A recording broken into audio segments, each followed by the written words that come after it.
My name is Melissa Goffin, and I'm running for Councillor of the Red Hill Ward here on the Mornington Peninsula. So I asked the question on my page, what do you want to hear from me? And I got quite a few questions, so I'll just go through a few of those with you now.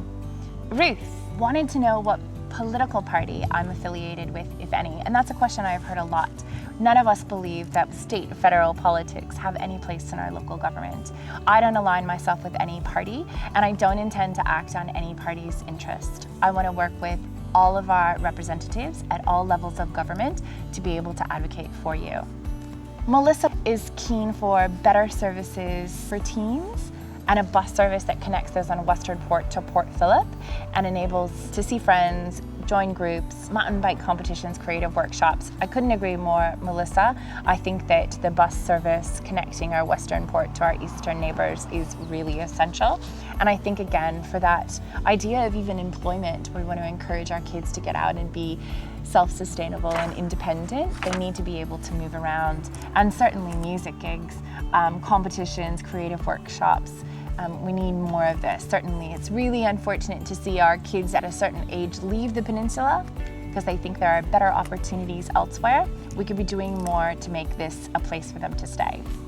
Jordan is concerned about glyphosates being sprayed on the peninsula and the dangers to not only our ecosystem, but for our health. And I think somebody else joined into that question too. I understand that that's a concern regarding those chemicals being sprayed in our communities. I also had a look at our Shire website who suggest, and other sort of international organizations that suggest that the use of glyphosates is safe. I think we can be doing better to find natural options that I suppose release any fears about the potential implications for this. So I'd like to invest more research into or options at a local level for what could be done in that space. I also agree that if we need to use them, that they be used sparingly, that they be used away from schools, away from homes, or that in the worst possible case that people are at least notified of when this spraying happens so that they can ensure that they're not going through those spaces just afterward and potentially endangering the health of them or the people that they love. I've also heard from Eric Collier. He says, Melissa, what are your views about Tayeb Airfield? And would you work to end Council's current vendetta against the airfield? This is definitely a hot topic in our community at the moment. I've posted something about this on my page, but what I will say is that I want to end all vendettas or any appearance of vendetta against anybody. So I would be working really hard on behalf of all of the members of our community, whether they be business or community, to make sure that their concerns are heard in a really reasonable way. There are ways that we can work through complicated problems by sitting down at the table. It reduces fees, reduces legal fees, reduces stress to everyone involved. There are businesses that we want to stay, that we don't want to see go under because they can't afford legal bills. So we need to be doing a lot better of a job to work through some of these complex compliance issues. Daniel asked about how we could further protect our koala population on the peninsula, and I think that's a great question.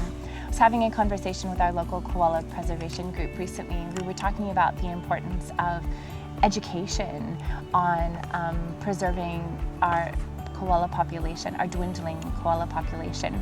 Things like local private ownership of properties, new owners coming onto properties, potentially cutting down trees, being unaware that they have a koala population on their property.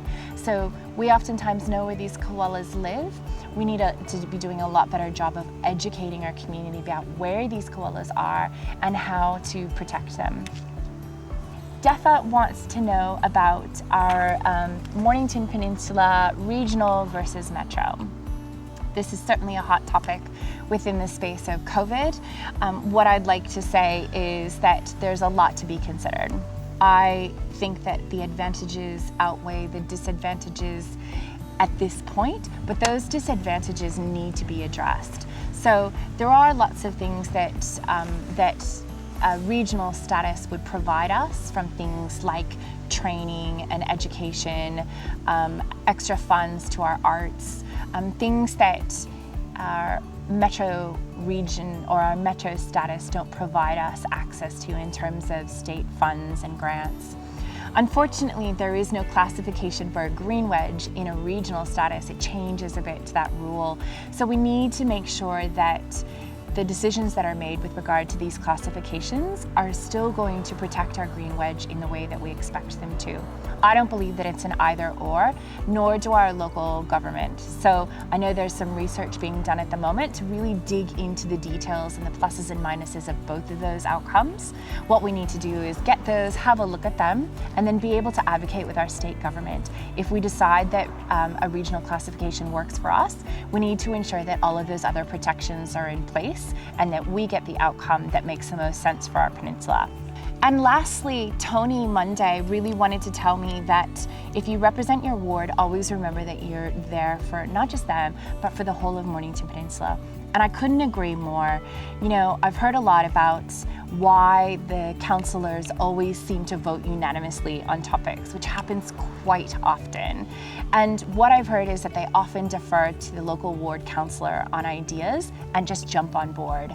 What I expect of my local councillor is that they are acting with integrity in that space. If they disagree with something, that they're voting that way and that they're voting for their community. So while I understand that I will be working for the Red Hill Ward community, I also understand my obligations to the whole of the Mornington Peninsula and to integrity in that space. So you'll hear from me when I think that things don't make sense for us. You can rest assured. So that's it for me. Thank you so much if you've managed to make it to the end of this video. I couldn't be more grateful for your time. I really hope that you've learned a bit more about me and my priorities. Please, of course, jump on, as I've said, to my Facebook page or Instagram to learn more about me and what I'm about.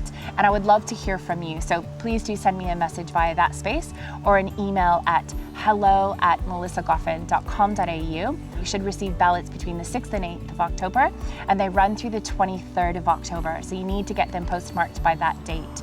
This election really matters, and the voices that you have on your council will represent you and what you want for your community. So please do get out, have conversations with people in your area, let them know what you think about who's running, and encourage them to look into it themselves. Thank you so much, and I hope you're well. I'll speak to you soon.